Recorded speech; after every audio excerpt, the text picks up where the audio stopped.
J'ai eu une vache. Mon Dieu, elle m'a fait les 400 coups. Pourquoi? Mais elle n'a pas de veau, donc elle n'avait pas de lait. Non, elle est allée se faire sauter par les mâles. Elle a défoncé les clôtures. Elle est allée se faire sauter par les taureaux qui étaient au pré, mais plus loin. Hein. Alors elle a défoncé mes clôtures, celles du voisin, celles du fermier. Là. Elle est revenue, elle a fait un bébé.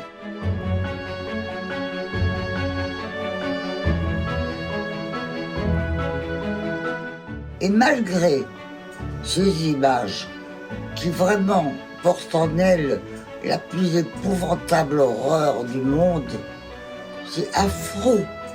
Eh bien, les gens continuent à manger de la viande. Ça, je comprends pas. L'enregistrement de Brigitte Bardot que tu vas entendre ici date du 18 novembre 2023. J'ai eu cette chance et ce privilège qu'elle m'invite à passer un après-midi avec elle pour parler des animaux.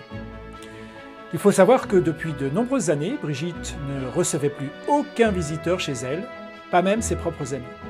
Elle vivait recluse avec son mari Bernard et ses animaux. Alors pourquoi Brigitte m'a-t-elle ouvert sa porte? Et pourquoi a-t-elle souhaité que nous enregistrions notre conversation? Je vais d'abord te raconter le contexte et tu pourras alors écouter notre échange.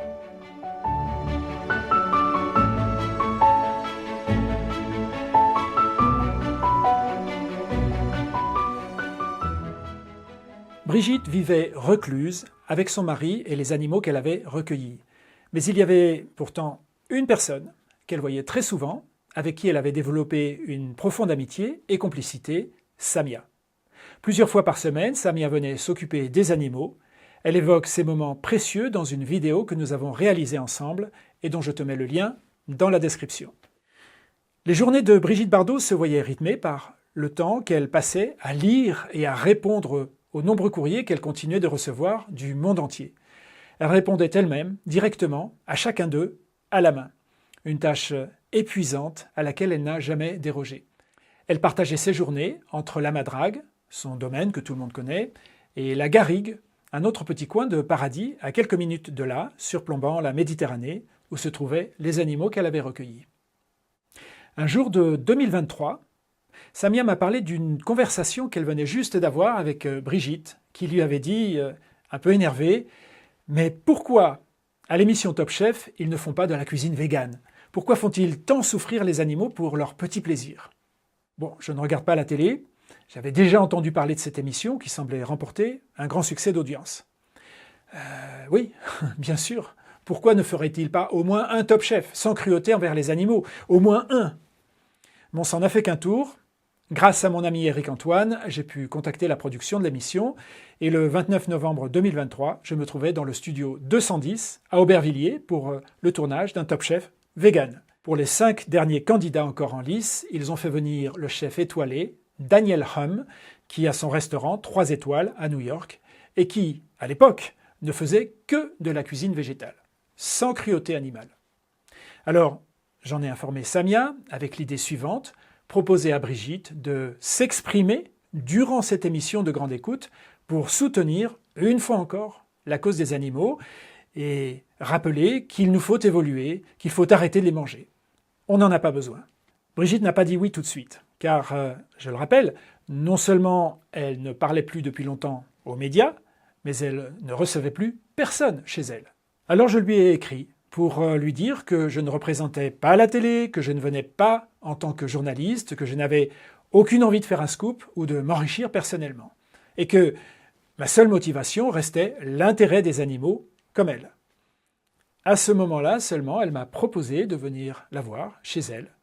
Nous avons enregistré quelques séquences destinées à Top Chef, puis nous avons enregistré presque 1 heure de conversation dans laquelle nous échangeons sur notre engagement pour les animaux.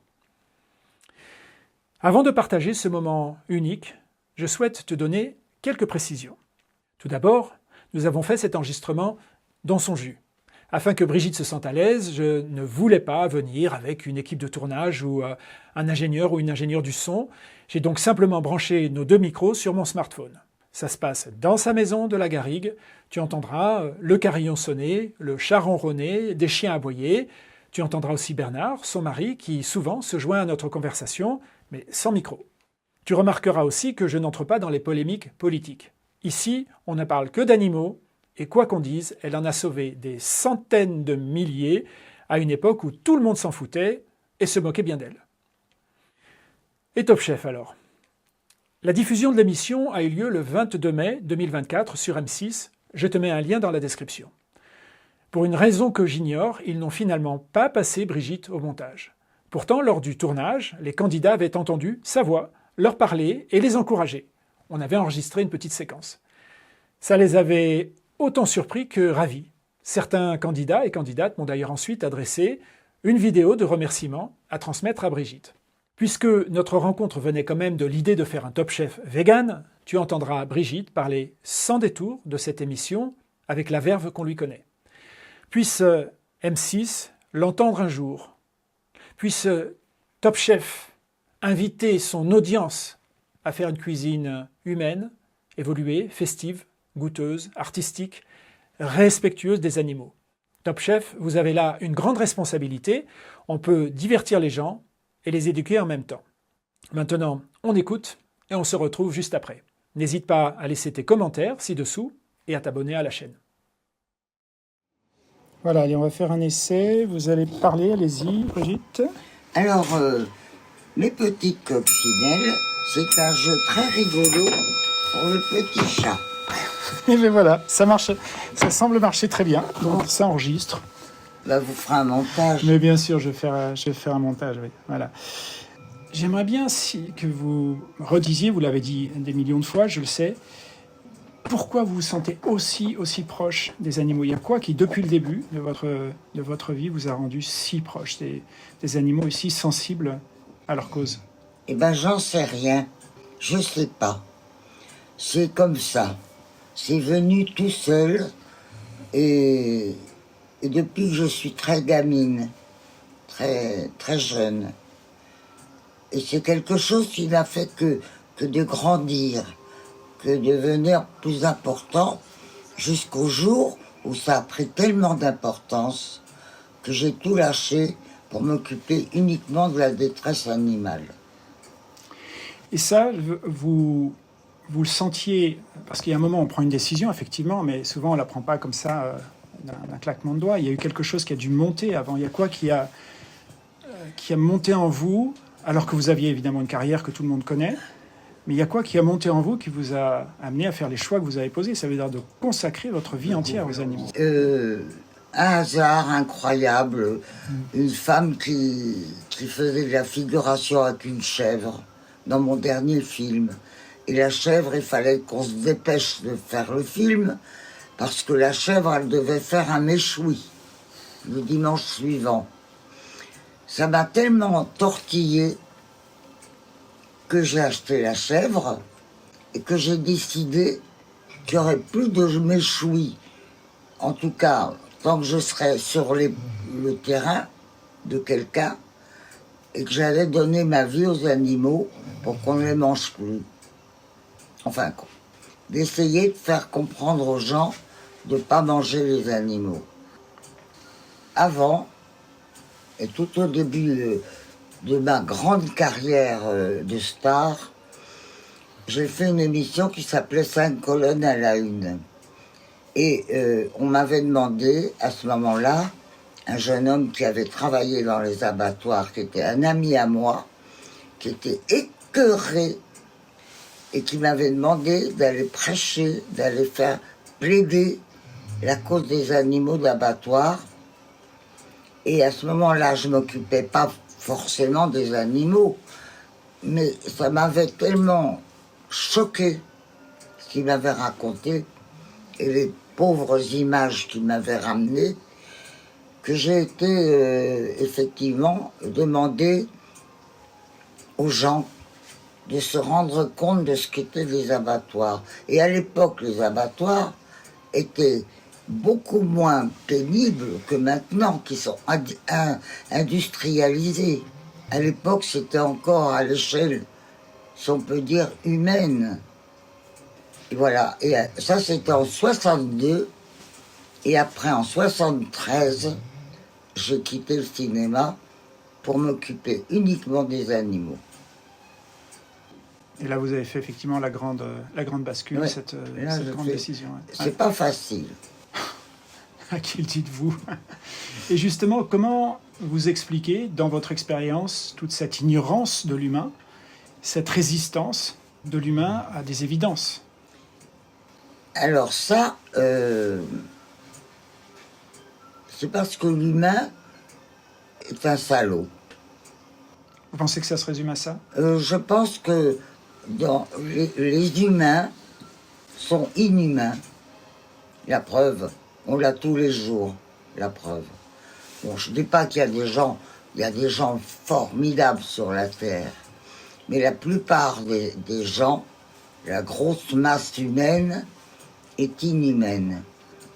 Ils pensent qu'à eux, sans penser à la douleur d'un animal. Ils n'y pensent pas. Et il y a quoi qui, selon vous, justement, explique ce fait-là? Ça veut dire qu'on peut s'arrêter sur un jugement et dire, bon ben voilà, il y a des salauds ou des inhumains, mais pourquoi il y a quelque chose qui va pousser les gens vers cette ignorance-là, plutôt que décider de faire des choix autres et de s'éclairer? Parce que ça les arrange. Parce que ça les arrange. D'abord pécuniairement, financièrement, et dans les grands groupes, les grandes, comment ça s'appelle, lobbies. Les lobbies sont installés là-dedans, ont pris la direction de tous ces meurtres d'animaux, et maintenant ça devient international, mondial, et c'est quasiment impossible à arrêter. Pensez-vous, je connais votre réponse, mais j'ai quand même la poser bien sûr pour notre enregistrement, pensez-vous qu'on a besoin, de manger des aliments en tant que tels, c'est-à-dire de manger leur chair, et deux, aussi de manger leurs produits, ça veut dire des œufs, du lait, etc. A-t-on besoin de tout ça pour vivre? Alors on n'a certainement pas besoin de manger leur chair. Cela dit, je ne suis pas aussi sévère que les vrais véganes, parce que je pense que si les vaches donnent du lait, c'est aussi pour nourrir ceux qui s'occupent de la vache. Je ne dis pas qu'il faut en faire un commerce, mais nourrir ceux qui s'occupent de la vache, mais d'abord son petit veau. Bon. Ensuite, les fermiers, par exemple. Bon, maintenant, ça a pris des proportions industrielles. On n'a même plus le droit d'aller chercher du lait à la ferme. Il n'y a plus de ferme. Bon, c'est dramatique. Les poules donnent des œufs. On a le droit de manger les œufs des poules. On ne mange pas la poule en elle-même. Elle nous fait un cadeau pour survivre. Bon, maintenant, ce que c'est devenu, les batteries, les élevages intensifs de poules, c'est scandaleux, c'est scandaleux. Tout est devenu scandaleux, alors qu'au départ, c'était simplement pour la survie humaine, un don de certains animaux qu'ils nous donnaient. Bon.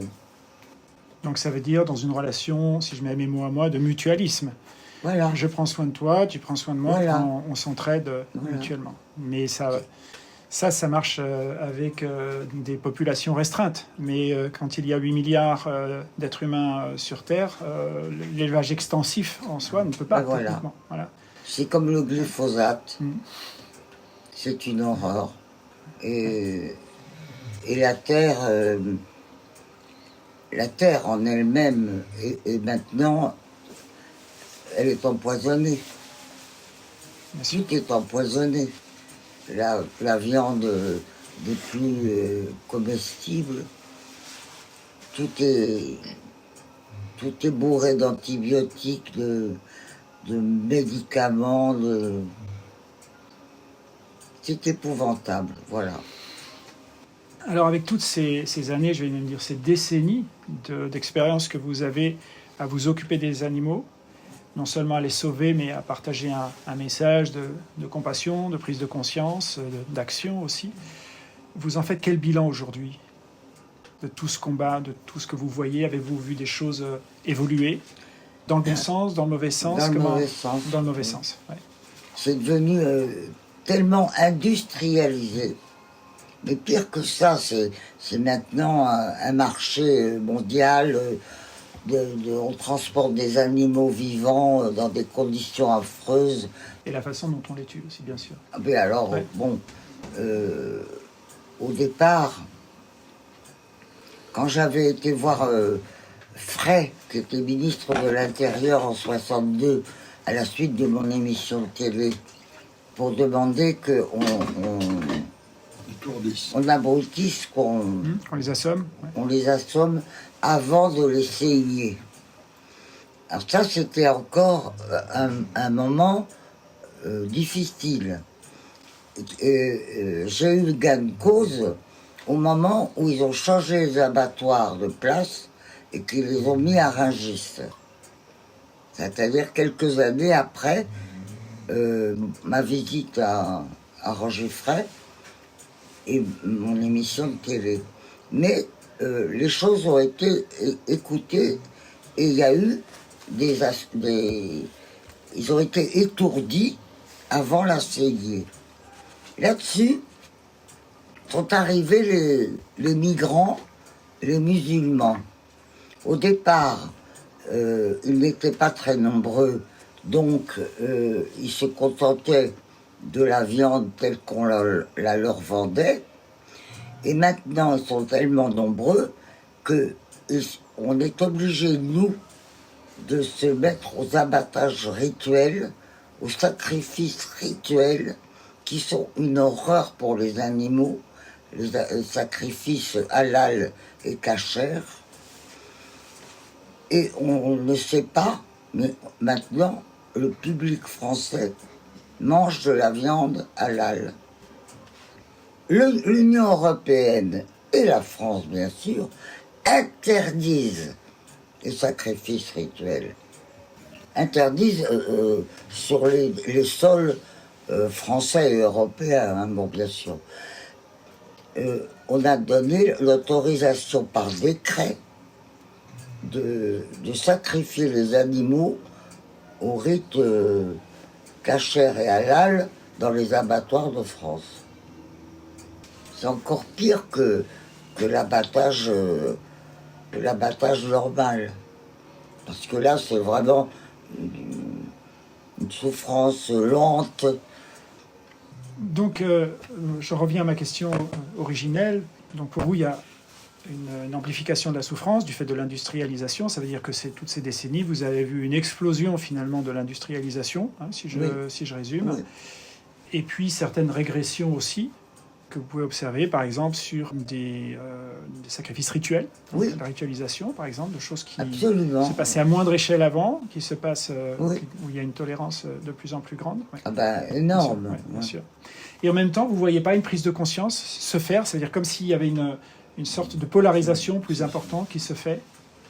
Par exemple, L214 aussi, qui a quand même... Ils sont formidables. Mhm. Ils ont montré des images que les gens n'avaient jamais vues. Ouais. Et malgré ces images qui vraiment portent en elles la plus épouvantable horreur du monde, c'est affreux. Eh ben les gens continuent à manger de la viande. Ça, je comprends pas. Il y avait une conférence que j'ai donnée d'ailleurs au Palais des Spectacles à Cannes, que vous connaissez, et où je parlais notamment de ce qu'on appelle en sociologie le paradoxe de la viande. Ça vous dit quelque chose, ça? Il s'agit d'études en sociaux, hein, de voir pourquoi les gens, ils savent, ils voient, mais on appelle ça le paradoxe. Parce que, je l'observe parce que de plus en plus, partout où je vais dans le monde, quasiment, hein, je voyage beaucoup, et j'entends les gens qui en mangent encore, mais se justifier, enfin, dire mais j'en prends pas beaucoup, j'ai diminué, j'ai pas posé de questions, mais il y a une sorte de culpabilité. C'est vrai. Et que je n'observais pas il y a 10 ans ou il y a 5 ans, ça dépend des pays. Oui, oui. On mange encore un petit peu de viande, mais on va essayer d'en manger encore moins. Voilà. Ouais. Ouais. Ou alors je la prends bio, comme si ça allait changer le sort des animaux. Il y a une confusion entre bio et traitement animal, alors que bio ou pas bio, ils vont quand même à l'abattoir et puis se font Ils se font... Oui, Voilà. c'est ridicule, mais enfin. Ouais. Ouais, tout à fait. Non, il y a une question d'habitude. Parce que les gens, dans l'ensemble, moi je vois chez mes parents par exemple, qui mangeaient beaucoup de viande et qui m'obligeaient à en manger. Et j'avais pas envie du tout. Hein. Mais un repas sans viande, c'était pas un repas. C'était c'était un encas. Voilà. Un petit truc d'apéritif. S'il n'y avait pas de la viande, eh ben c'était pas un repas. Bien sûr. Donc maintenant ça continue. Et si sur la table il n'y a pas un gigot, une dinde, un roast beef, un je sais pas quoi, des côtes de porc ou autre, ils ont l'impression qu'ils n'ont pas mangé. Voilà. Et ça, il y a quelque chose d'assez récent, finalement, là-dedans, je dirais. Ah ben non, ça a toujours existé, ça. Oui, mais je veux dire, l'idée que la viande constitue le plat principal et le légume un accompagnement, je veux dire, cette dialectique-là, Oui, c'est ça. s'avère assez récente. Hein. Elle date de 60, 70 ans, en fait, même de l'après-guerre, principalement. Bon, un petit peu avant, quand même, entre les deux guerres, historiquement parlant. Non, ben, Il y avait les non. riches mangeaient effectivement de la viande, mais les gens plus modestes en mangeaient très très peu. Ils en mangeaient une fois par semaine. Et là maintenant, pour Noël, bon, ils vont faire tous une dinde et du foie gras pour le 1er janvier. Sinon, c'est pas Noël, c'est pas le 1er janvier. C'est incroyable, hein. Alors justement, je vais en venir à à Top Chef. Qu'aimeriez-vous dire déjà à l'émission Top Chef en général? Je la regarde jamais parce que je vois tout le temps des mecs en train de tailler, découper, passer au hachoir de la viande, de la chair animale. Ça me dégoûte et je regarde pas. Du reste, je vais non plus dans les grands restaurants parce que ils font des repas basés sur la viande. Et donc, alors là, vous faites le constat, vous dites effectivement, je ne regarde pas. Non, je regarde et moi pas. non plus, exactement pour les mêmes raisons. Par contre, je reprends ma question. Auriez-vous quelque chose à leur dire?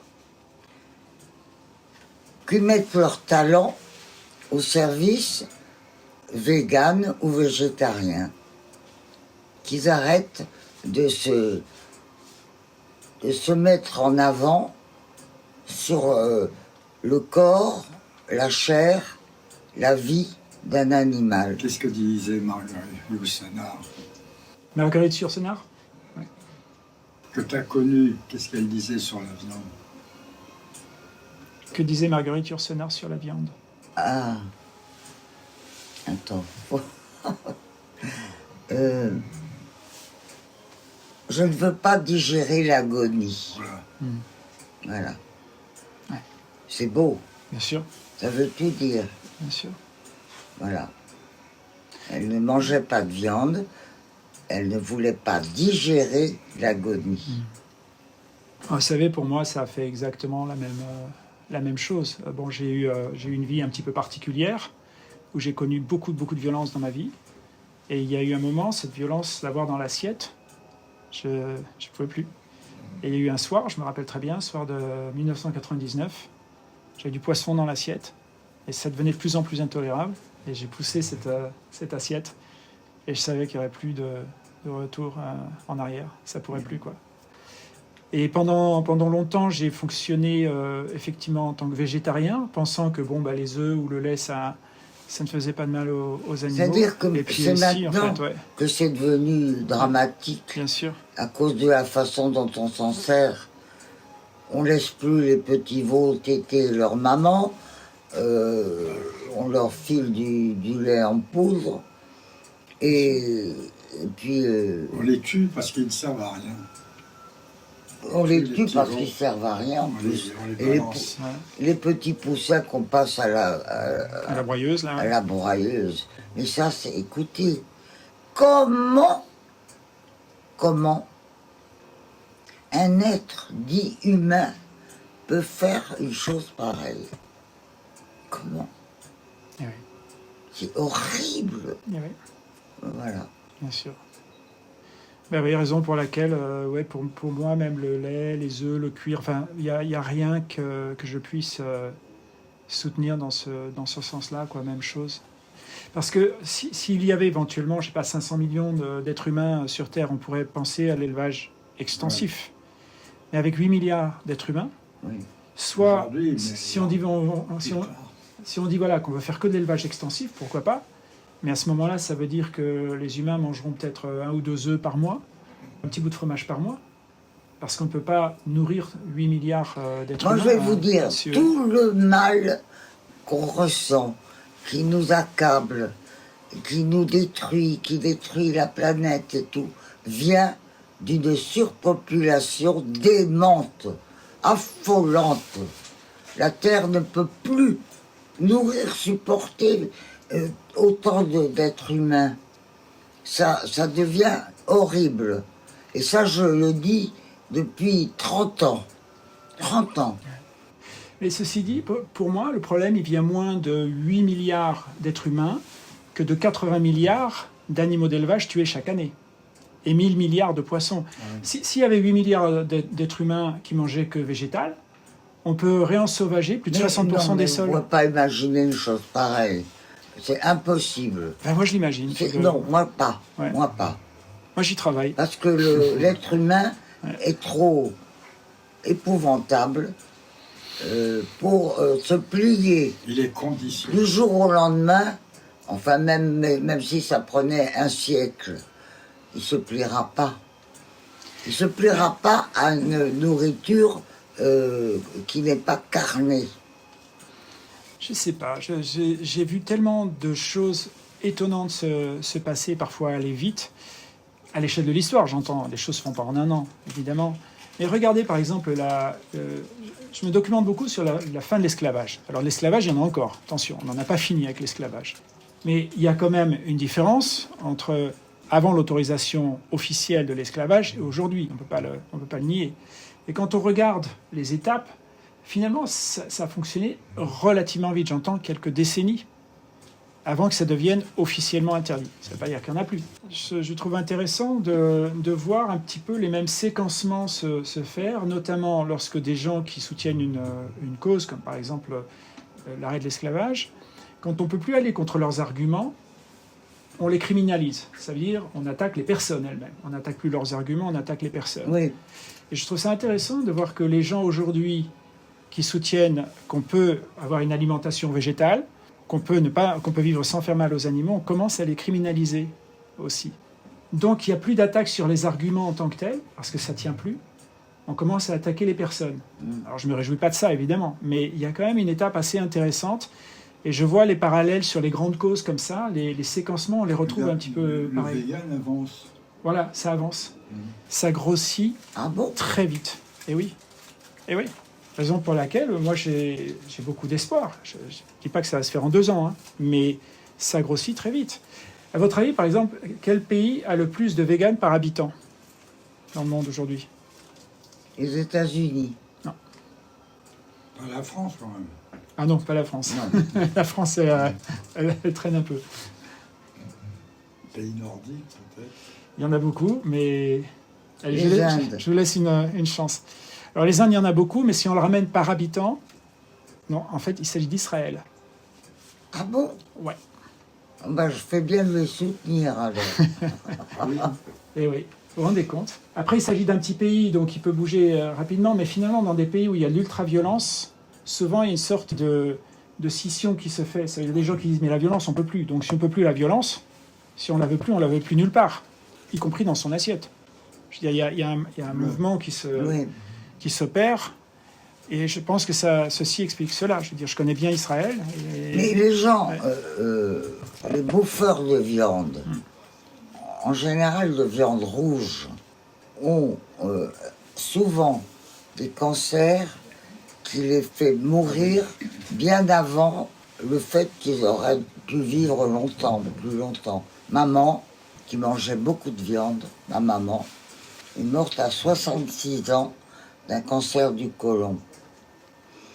Et une amie que j'ai aussi qui est morte, au même âge que maman, est morte à 66 ans, elle mangeait de la viande tout le temps.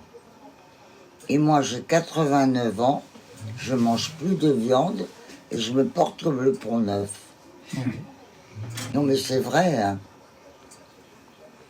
C'est pas facile, comme on est un monde avec le fric qui compte avant tout. Quand tu rentres dans un supermarché et que tu vois cet étalement de bidoches, de jambon, les gens finalement, on entretient leur goût. Les habitudes, bien sûr. C'est terrible ça. Quand tu regardes, moi ça me dégoûte. C'est-à-dire qu'on leur montre le produit tellement bien impacté, Ouais, bien avec un développé. petit peu de persil par-ci, par-là, qu'ils Ils ont ne l'impression se qu'ils rendent mangent pas pas de compte viande. que ça vient d'une douleur, d'un effroi, d'une souffrance atroce. Alors c'est bien impacté, c'est bien joli, c'est bien, il n'y a plus de sang du tout, c'est bien, voilà. Ça fait partie de aussi mes travaux de recherche, justement, sur ce qu'on appelle, je vais dire un gros mot, mais les mécanismes de réification. Vous connaissez ce terme? Non. Ou de chosification. Ça veut dire, la première chose qu'on fait, on chosifie. Donc on a un être vivant, Montrer. sensible, et en le chosifiant, en faisant un objet, par le langage, j'ai twisté, j'ai transformé ma réalité, puisque je ne m'attaque plus à... Je ne dis pas, je mange du cadavre d'un animal qu'on a torturé. Ça ne se passe pas comme ça. Je mange une chose. Je mange du jambon. Oui, Voilà. Je mange du saucisson. Je mange du fromage, oui. etc. Ça veut dire, ça devient un objet. Ce processus-là, sémantique, s'appelle la réification. Et donc de transformer, en fait, un être vivant en chose. Ah oui. Il y a aussi, dans ce même processus, par exemple, quand on regarde les génocides ou les guerres affreuses, l'ennemi, on va d'abord le transformer en animal. C'est-à-dire, on lui retire son humanité. Oui, c'est vrai. Donc, Ils se comportent comme des animaux, souvent. voilà. Donc là, il y a Horrible. alors que là aussi, nous faisons partie du règne animal, que je sache, et que nous avons aussi besoin de créer un monde où nous vivons ensemble, les uns les autres, mais tant que nous opposerons l'humain et l'animal, ça ne veut pas dire nous mettre à égalité. Je veux dire, on ne va pas donner un permis de conduire à une poule ou un droit de vote à une Non, vache, ça ne va pas bien que- marcher. Mais justement, cette opposition de humains-animaux fait que si on veut leur donner de la considération, souvent on les humanise stupidement. Il ne s'agit Oui. pas de les humaniser Oui, non oui. plus. Non. Il s'agit de respecter toutes Il nos, faut leur toutes nos laisser différences. leur côté Exactement. sauvage, naturel. Et ça s'appelle, en droit, ça s'appelle la considération. Il s'agit d'un Oui. terme technique, c'est-à-dire à partir du moment où je considère un être, je lui reconnais son droit à l'existence, son droit inaliénable à l'existence et à sa différence. Ça veut dire que je sors aussi de toute la dialectique d'associer le droit de vivre à un être en fonction de ses qualités. Donc les animaux ne savent pas faire des mathématiques, ah ben, ils n'ont pas le droit de vivre. Ah oui. Ils n'ont pas l'humour qu'on peut avoir, ou ils ne savent pas lire et écrire. Bon, ben, on en fait ce qu'on veut. Vous voyez, donc Oui. cette dialectique-là s'avère extrêmement dangereuse, parce qu'on peut la pousser... C'est un autre esclavage. Voilà. De reste, moi j'ai souvent pensé à l'esclavage des animaux. Et j'ai fait un rapport entre l'esclavage humain et ce qu'on fait subir aux animaux. Là, je l'ai fait souvent, et c'est très bien de vous en parler là, parce que, en fin de compte, on considérait l'humain comme un animal. Hein. On le battait, droit de vie et de mort, etc. Et ça serait peut-être bien quand même d'essayer de faire le rapprochement entre ces deux périodes, enfin l'ancienne et maintenant l'homme fait de l'animal un esclave. Exactement. Voilà, ce que je vous disais, ça s'appelle le capacitisme. Ça veut dire de retirer la considération à un être parce qu'il n'a pas les capacités qu'on décide qu'il doit avoir, évidemment, parce que ceux qui dominent décident des bonnes capacités et des mauvaises, forcément. Donc, je veux dire, effectivement, si nous, on nous lâche sur une île déserte et par rapport à un singe, lui, il va mieux survivre que nous. Il aura plus d'intelligence que nous. Ah oui, Ou un chat, un chien, ils s'en sortiront mieux. ah oui. Bon, mais nous, on va sélectionner, nous, d'autres capacités pour déterminer qui a le droit de vie et de mort. Ça s'appelle le capacitisme. Et il s'agit d'une idéologie terrifiante. Ça veut dire de déterminer le droit de vie et de mort d'un autre être en fonction de ses capacités. Si on l'appliquait à l'humain, d'ailleurs, on dirait ben, un bébé, il n'a pas de capacité, Ah non, mais je allons-y. vais vous dire, il y en a beaucoup Voilà. Donc, qui passeraient à l'as. ouais. Tout à fait. Pour faire des sanctuaires. J'ai d'ailleurs deux amis, deux femmes, qui ont créé le plus gros sanctuaire animal en Israël, qui se trouve un petit peu au nord de Tel Aviv. Extraordinaire ce lieu, parce que les gens, justement, vont rencontrer des animaux qu'on a estropiés, mutilés, etc., qui ont pardonné. Je veux dire, ils ont passé aussi souvent des semaines avec eux pour les rassurer, leur donner des petits trous pour marcher s'ils ont le train arrière cassé. Enfin, ils passent un temps, des jours et des nuits pour les remettre dans la vie, ces animaux. Et ces animaux, malgré tous ces traumatismes, ils viennent vous voir. C'est vrai. Comme s'ils avaient le C'est sens du rôle qu'ils ont d'ambassadeurs. Il y a quelque chose d'extrêmement La touchant. reconnaissance. Voilà. Et quand un dindon joue avec le bébé agneau, qui joue avec la petite chèvre, et la petite chèvre vient vous voir, etc. Et puis ils ont leurs copains, leurs copines, etc. Ça a transformé les gens. Je veux dire, les gens, il y a des gens qui, pour la première fois, à cause d'une expérience dans l'émotion, réalisent que, ben oui, je ne peux plus les manger. Je peux mais plus ça- les... Ah Et oui, ça a un impact. ils font souvent la différence entre le leur et ce qui est chez le marchand. Dissonance cognitive. Voilà. Exactement. Parce que des gens qui ont des vidéos petits jolies. moutons chez eux vont acheter un gigot pour bouffer Oui. le soir. Bien sûr. Ouais, ça, d'ailleurs, il y a des vidéos assez marrantes. Je ne sais pas si vous en avez vu. Il y en a une qui a fait le tour d'Internet. Ça se passe dans un supermarché au Brésil. Et donc, vous avez un faux boucher qui vous vend des saucisses. Bon.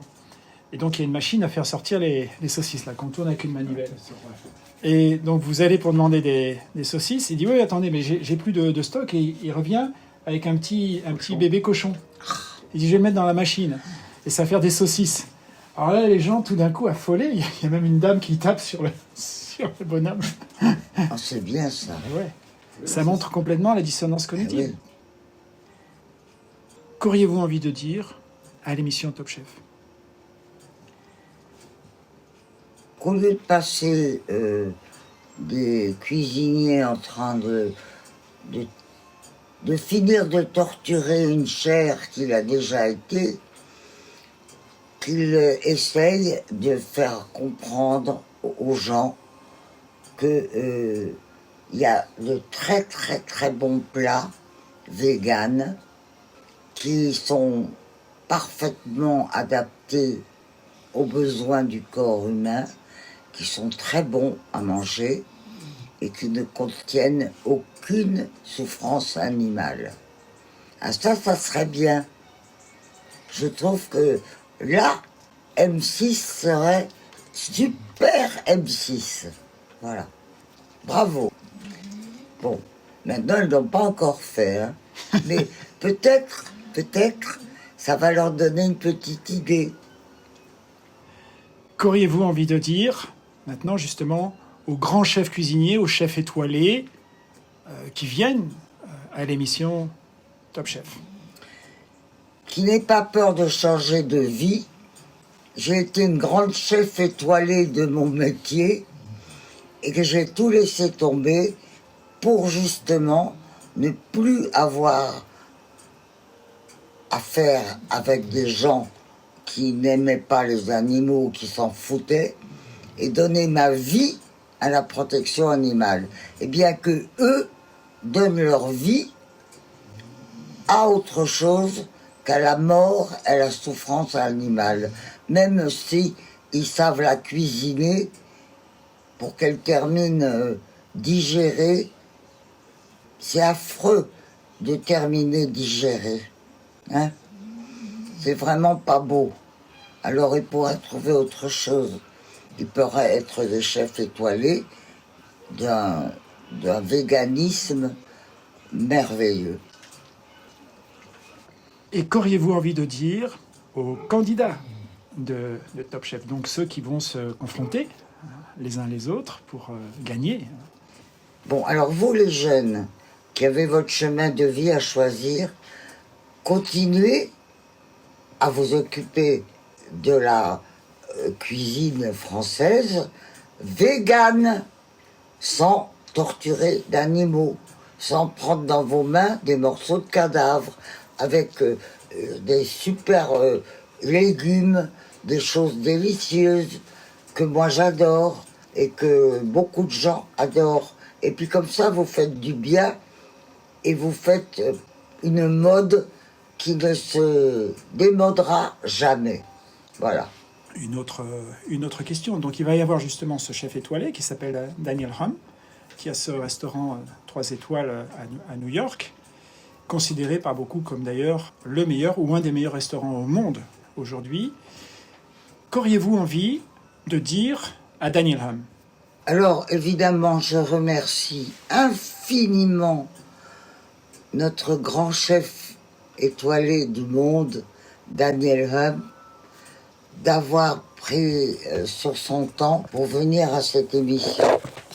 Donner un exemple formidable à tous les autres chefs français qui, pour le moment, pataugent dans ce qui est démodé. Qu'auriez-vous envie de dire aux spectateurs de Top Chef en ce qui concerne la fondation Brigitte Bardot? Auriez-vous envie, par exemple, qu'il contribue financièrement ou d'autres choses? Vous auriez envie de dire quoi? Oui, qu'il soit vegan et qu'il ne mange plus de viande. Ça, c'est quelque chose de très important que je demande. Parce que je ne comprends pas que les gens qui aiment les animaux, les spectateurs, ils les aiment. Si on leur montre une série d'abattoirs, ils vont pleurer, ils vont pas regarder, ils vont fermer la télé. Donc ils aiment les animaux, ils les mangent. Donc je leur demande de ne plus les manger. Voilà. Ne pas digérer l'agonie. Ne pas digérer l'agonie. C'est ce qu'a écrit Marguerite Yourcenar. Et ce que je reprends pour moi. Une autre question. Auriez-vous envie de devenir la marraine de cette émission? J'entends celle qui va passer, où il n'y aura pas de souffrance animale. Donc, avec Daniel Hum, auriez-vous envie de prendre ce rôle de marraine de l'émission? Bien sûr, je voudrais bien être la marraine de l'émission. Mais seulement celle-là, hein, pas les autres. Surtout pas les autres. Génial. Oh non, non. Quelle horreur. Ouais. Comment on peut faire une émission comme ça? Ouais, je vais vous dire, moi j'ai dû me forcer à en regarder une pour savoir un petit peu quand même de quoi on parlait. Je l'ai passé en accéléré, quoi, pour comprendre la logique de l'émission, si vous voulez. Bon, déjà, je regarde pas la télé. Ça me rappelle, mais il y a très longtemps, Maïté, Maïté, ouais, je me rappelle. qui un jour, elle a une anguille vivante. J'ai vu ça. Ouais. Oh, ça m'a mais choqué, mais ça m'a écœuré, mais j'avais envie de la tuer, cette bonne femme. Je comprends. C'est une horreur ce qu'elle a fait. Une horreur. D'ailleurs, il y a une chose à laquelle je pense de plus en plus, parce que maintenant, il y a quand même de plus en plus de stars, donc de personnalités publiques, en particulier dans le monde du cinéma, du spectacle, etc., qui ont choisi le véganisme. Il y en a beaucoup. Ah oui? Mais ouais, je sais pas si vous suivez, non, vous suivez pas tout ça, mais des grandes stars hollywoodiennes, notamment, et puis des stars françaises, qui maintenant font littéralement même leur coming out. Ça veut dire, ouais, moi j'ai choisi le véganisme et je l'assume, et peu importe les conséquences que ça aura, ce que les gens pensent de moi. Ça, c'est bien. Ouais, tout à fait. En France, vous connaissez Éric Antoine? Le type qui fait les tours de cartes, là. Ouais. Oui. Donc humoriste. Oui, avec les cheveux comme Voilà, ça. il les a plus maintenant. Ah bon? Mais il fait partie du jury d'Incroyable Talent aussi, La France a un incroyable talent. Enfin, moi, je regarde Incroyable Talent. Ouais. Je ne l'ai pas vu. Ah ben si, il fait partie du jury. J'ai vu Éric Antoine. cette femme un peu forte, Oui. qui est très belle, Oui. qui a une voix formidable. Je ne sais plus comment elle s'appelle. Mais j'ai pas vu Eric Ah ben, Antoine. il y a les 4 jurys, dont Éric Antoine, mais parce qu'il n'a pas les cheveux comme ça, justement, il a les cheveux normaux, il a plus son personnage. Non, mais il a de- quand même sa personnalité. Ah, il a sa Je personnalité, l'ai pas vu alors là. il a sa personnalité, il a sa taille, ça n'a pas changé. Ah oui. Il fait 2 mètres, Immense, oui. ouais, 2 mètres 7, en fait. Et vegan, Et il est vegan. vegan, tout à fait, voilà. Devenu vegan ces dernières années. Et donc là aussi, engagé aussi pour les animaux. Vous savez, moi, on m'invite beaucoup dans des événements pour parler publiquement. Et je dis, ok, je viens, mais s'il y a un dîner ou un repas, peu importe, Vegan. vegan, Ouais. voilà. Peu importe qu'il y ait 5 personnes Nous, on fait pareil ou 2000. à la fondation. Voilà. Bon. Et je ne le dis pas aux gens. Et donc, souvent, ils ont très bien mangé parce qu'on fait des événements, donc on essaie de faire bien manger les gens. Et ils ne se rendent pas compte. Et ça veut dire que si on leur avait dit avant, vous allez manger vegan, ça aurait peut-être, certains auraient fait un blocage. Mais on ne leur dit pas. Au On leur dit contraire, il après. ne faut pas On leur- faire de blocage. Voilà, on leur Faut dit dire, après. oh ben, c'est bon. Et oui, bien sûr. Exactement. Vous n'avez plus de contact avec justement le monde du showbiz ou des Oh stars non, plus on du a- tout. Ouais, vous savez Oh complètement. non, non. Ouais. Parce que je me dis quand même, on aurait tout intérêt maintenant à ce que des célébrités annoncent, enfin se réunissent, je veux dire, fassent vraiment un réseau, plutôt que de fonctionner toutes seules de leur côté. Qu'elles aient un effet d'entraînement les unes les autres. Je pense qu'il y aurait vraiment quelque chose à faire évoluer là-dessus. Moi, j'aimerais bien être vegan. Parce qu'en fin de compte, ça ne changerait pas grand-chose. Et il y a quoi qui vous retient aujourd'hui, justement, de devenir complètement Les vegan? fromages. Les fromages. Je suis terrible, moi, le fromage, j'adore ça. J'adore le fromage. Et les œufs. Et les gens disent la même chose pour la viande, alors aussi. Il y a des gens qui disent « j'adore la viande ». Qui? Beaucoup de gens, je veux dire, disent... si on leur demande « mais il y a quoi qui vous empêche de devenir végétarien ou vegan ?» Ils disent « la viande, j'adore la viande Oui, mais bon, c'est pas pareil le fromage quand même. ». Pourquoi? On tue pas un animal pour faire un fromage. Pour moi, aujourd'hui, la vache qui donne du lait, elle a la double peine. Oui, la pauvre. Ça, je suis D'abord, on la d'accord. viole. Oui.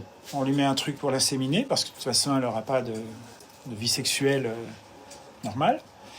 Ensuite, on lui retire son veau. Horrible. Et donc, elle va, tant qu'on va la traire jusqu'à l'épuisement. Et après, en plus, on l'envoie à l'abattoir. Oui, je sais. Donc, personnellement, je peux Non, pas... mais ouais. pour moi, la vie idéale, ça serait qu'elle ne parte pas à l'abattoir, qu'on lui laisse son veau et qu'on prenne le peu de lait ou la moitié du lait qui reste pour continuer à vivre normalement. Comme les poules, elles font plein d'œufs. Bien sûr. Elles les couvrent pas toutes. Moi, elles couvrent pas mes poules, là. Pour moi, il n'y a rien à dire quand il y a cette relation de service mutuel. Quand, effectivement, deux êtres peuvent se rendre mutuellement service. J'ai eu Effectivement. une vache. Mon Dieu, elle m'a fait les 400 coups. Pourquoi? Mais elle n'a pas de veau, donc elle n'avait Ouais. pas de lait. Non, elle est allée se faire sauter par les mâles Ouais. qui étaient... C'est à Bazoches, c'était à côté de Paris. Elle a défoncé les clôtures, elle est allée se faire sauter par les taureaux qui étaient au pré, mais plus loin, hein. Alors elle a défoncé mes clôtures, celles du voisin, celles du fermier, là.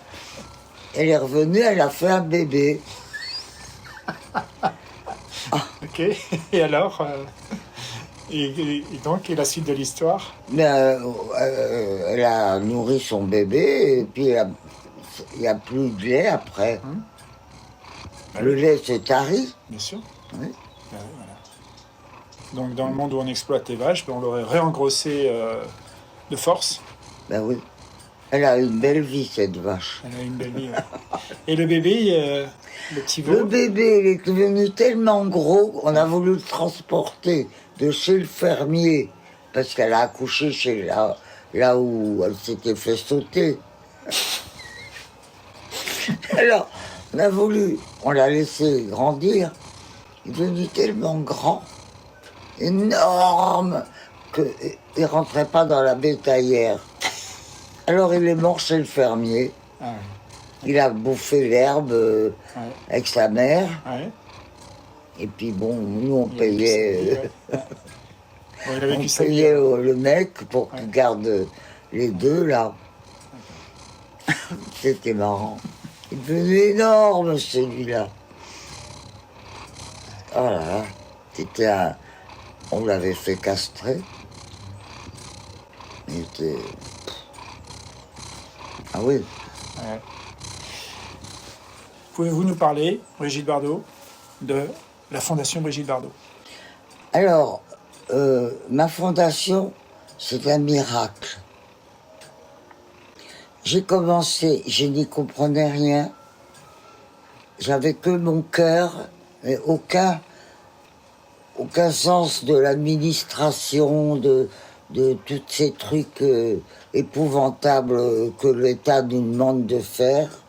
On a commencé tout petit, rikiki, et maintenant, avec l'appui des gens qui sont venus me soutenir de manière importante pour les questions administratives, les questions juridiques, les questions de toutes ces choses qui me barbent à un point auquel je comprends rien, c'est devenu une immense fondation connue dans le monde entier. Du reste, on a 73 pays, on a des annexes de ma fondation. On a 4 refuges qui sont des paradis, des paradis. Aucun animal n'est en cage, tout le monde est dans une semi-liberté. Il n'y a que comme ça que je voulais qu'on fasse des refuges. Je voulais jamais qu'il y ait de cage. Je ne supporte pas un animal en cage. Et c'est devenu quelque chose de très très important et très lourd à diriger, à faire fonctionner. C'est presque une industrialisation de la protection animale, là. C'est très très important et c'est une réussite miraculeuse. Miraculeuse. Voilà.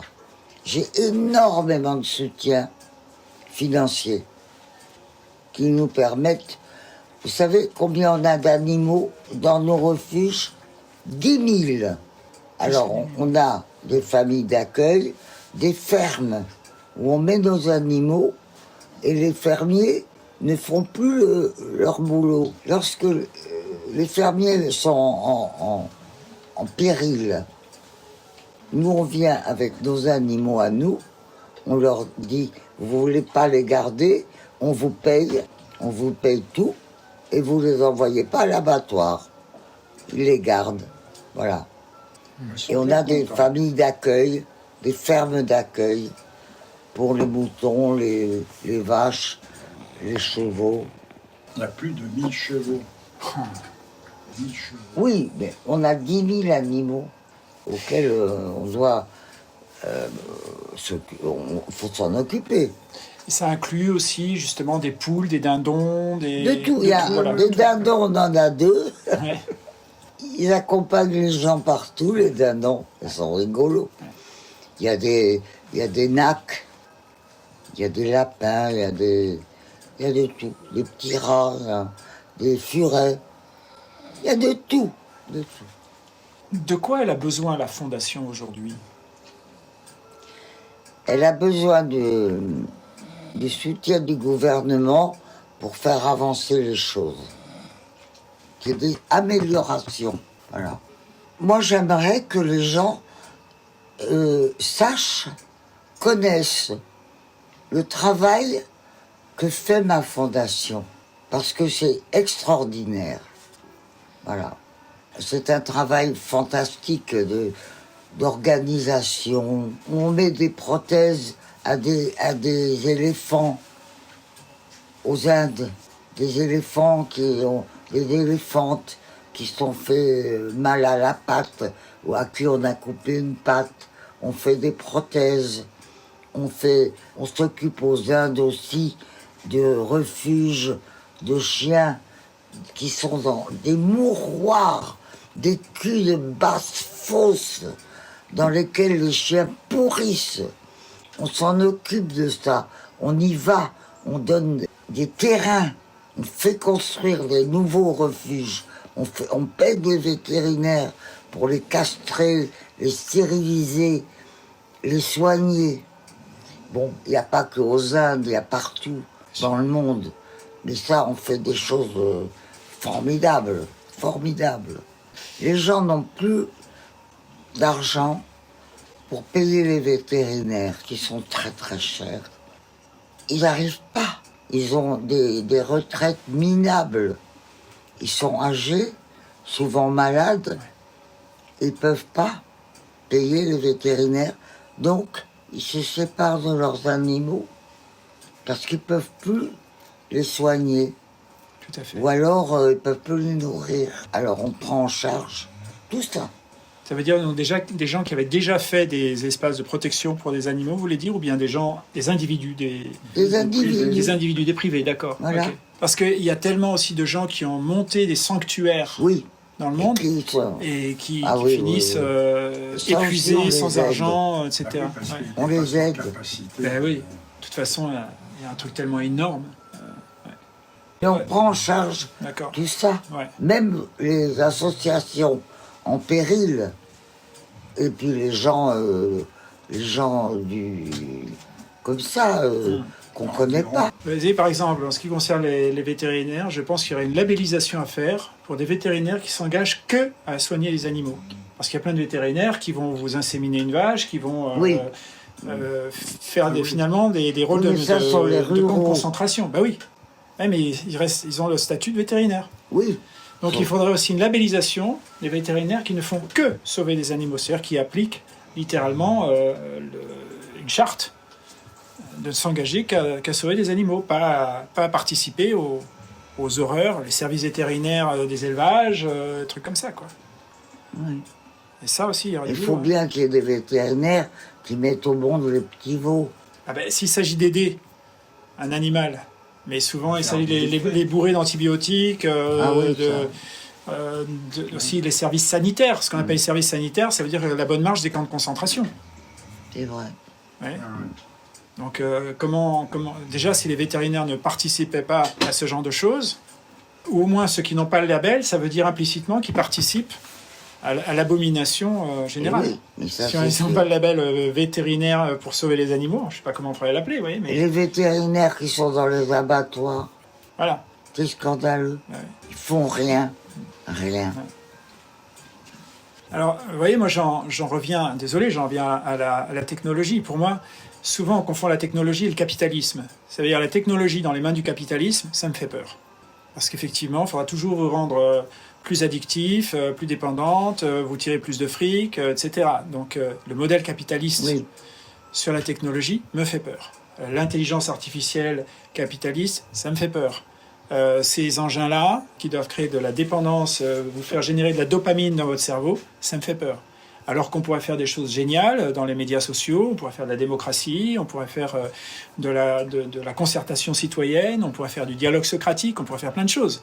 S'il n'y avait pas les mécanismes de toujours gagner plus de fric. Donc moi, ça m'intéresse vraiment de construire, j'y participe, je pas simplement des idées, hein, mais de construire une économie végane. Ça veut dire où les flux financiers ne peuvent aller que chez des gens qui ont une posture végane. Je préfère donner mon fric à, je sais pas, un coiffeur végane qu'à un coiffeur non végane. Je préfère payer mon expert comptable végane que non végane. Donc vous voyez, ça ne se limite pas. Oui, mais il n'y en a pas. Mais si, il y en a. Si, Il y en a forcément. il y en a Ça veut dire de pouvoir vraiment contrôler les circuits financiers qui ne puissent Où va aller l'argent, que oui. voilà, où va l'argent. Et tant qu'on a un argent, on a une technologie bien trop ancienne aujourd'hui. L'argent en tant que technologie, ça a 5000 ans, ça n'a pas évolué. Je veux dire, il n'y a pas de différence entre un billet imprimé ou un numéro de compte, enfin une écriture de compte. Pareil, ça va disparaître. Qu'il s'agisse d'argent digital sur un compte en banque ou un billet imprimé, ça reste de l'argent. D'accord ? On a changé le support, mais on n'a pas changé le principe. On a moyen aujourd'hui de faire d'autres systèmes monétaires intelligents, ça veut dire dans lesquels on va pouvoir mettre les valeurs qu'on veut avoir. Déjà, dans une émission comme Top Chef, je voudrais qu'ils se mettent à avoir des éléments de langage. Par exemple, de dire, voilà, ce dessert, on l'a fait sans cruauté animale. Ah oui. Vous voyez, déjà de Oui. le dire. Il ne s'agit même pas de culpabiliser les gens, mais au moins de donner une information objective. Oui. Hein ? Voilà ce plat principal qui s'appelle je ne sais pas quoi, on l'a fait sans produits animaux. Ou vegan, peu importe, mais Oui. qu'on mette au moins une étiquette, qu'on informe les gens. C'est vrai. Déjà, rien que si on commence Ouais, à mettre cette étiquette, vous imaginez le pas qu'on peut faire. Oui. Parce qu'on parle à des millions de gens. Énorme. On ne peut pas demander de faire tout d'un coup, mais au moins un élément de vérité, un seul élément de vérité. Voilà, ce plat-là que vous avez cuisiné, vegan, ou sans cruauté animale, ou sans produits animaux. Mais voilà, trouver des éléments de langage. Voilà. Ça se termine un peu brusquement, sans conclusion ni au revoir, car je le rappelle, il s'agit d'une conversation naturelle, sans contrainte. J'y ai bien sûr retiré les passages durant lesquels Brigitte et son mari se confiaient sur des sujets plus intimes. Je passe tout de suite au sujet qui fâche, les religions. Brigitte évoque deux pratiques religieuses, le halal pour les musulmans et le kasher pour les juifs. Ces deux pratiques rituelles traditionnelles, par l'égorgement sans étourdissement, infligent une immense souffrance aux animaux. Brigitte s'élève contre ce type de pratique qu'elle estime cruelle et archaïque. Elle s'élève tout autant contre les rituels chrétiens des fêtes de Noël qui, chez nous, en France, se traduisent par de la dinde et du foie gras. Il ne s'agit donc pas de racisme religieux, mais d'une critique de traditions archaïques et barbares dont nous pouvons nous affranchir. On peut parfaitement manger halal ou kasher, on peut parfaitement célébrer le Christ sans tuer d'animaux. Voilà le propos de Brigitte dans lequel je m'inscris également. J'ai des amis juifs, musulmans, chrétiens, pratiquants et véganes. Ils vont très bien. Tu as dû aussi te rendre compte que, du fait de sa vie recluse, Brigitte n'a pas suivi de près l'évolution de la cause animale ces dernières années. Elle avait déjà beaucoup à faire avec sa fondation et les nombreux courriers quotidiens auxquels elle répondait. À plusieurs reprises, elle a manifesté son désespoir et sa frustration sur le fait que la cause ne semblait toujours pas évoluer. J'ai souhaité la rassurer en lui parlant de nombreuses actions qui avancent un peu partout, auxquelles j'ai le plaisir moi-même de participer. Cela lui a mis du baume au cœur, elle me l'a dit, alors que nous nous disions au revoir. Enfin, tu as vu dans notre conversation que Brigitte a une alimentation plutôt végétarienne. Elle mange les œufs que lui donnent ses poules et un peu de fromage. Elle voit cela comme une relation mutualiste, bienveillante avec l'animal. Tu me donnes ton lait ou tes œufs, je prends soin de toi toute ta vie et je ne t'envoie pas à l'abattoir. On se trouve loin du modèle productiviste actuel qui met les animaux dans des camps de concentration auxquels Brigitte s'oppose radicalement, tout comme moi. Notre conversation a permis de mettre un peu de lumière sur ces questions. Il y a des gens qui avancent, mais il y en a d'autres qui reculent. Je pense en particulier au chef étoilé Daniel Humm, qui a renié son engagement vis-à-vis de la cuisine végétale. Pour une raison purement financière, et pour satisfaire une partie de sa riche clientèle, peu soucieuse des animaux, il a remis des produits animaux dans son menu. Comme quoi, une fois encore, le monde avance en balbutiant.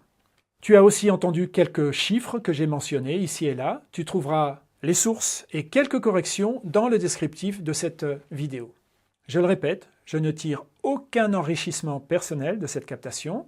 Bien au contraire, cela m'a demandé un certain investissement en temps et en argent. Notre conversation avec Brigitte n'a d'autre objectif que de nous aider les uns, les unes, les autres à réfléchir sur notre relation aux êtres non humains qui nous entourent, avec qui nous partageons notre petite planète. Elle doit t'inviter à te questionner pourquoi mets-tu dans ton assiette des animaux morts ou des produits provenant de leur mise en esclavage? Pourquoi le fais-tu alors que ton corps n'en a pas besoin? Pourquoi le fais-tu alors que si tu rencontres en direct une vache ou un cochon, tu as certainement plus envie de nouer une relation d'amitié que de l'égorger? Je te laisse explorer ces questions, tu peux partager tes réflexions dans les commentaires. Restons courtois et respectueux. Si tu veux soutenir mon action pour les animaux et pour la recherche que je mène sur l'évolution de notre espèce, n'hésite pas à t'abonner. Tu peux aussi envoyer un don via le lien que je mets dans la description pour moi-même ou pour la Fondation Brigitte Bardot. Et je te dis à très bientôt.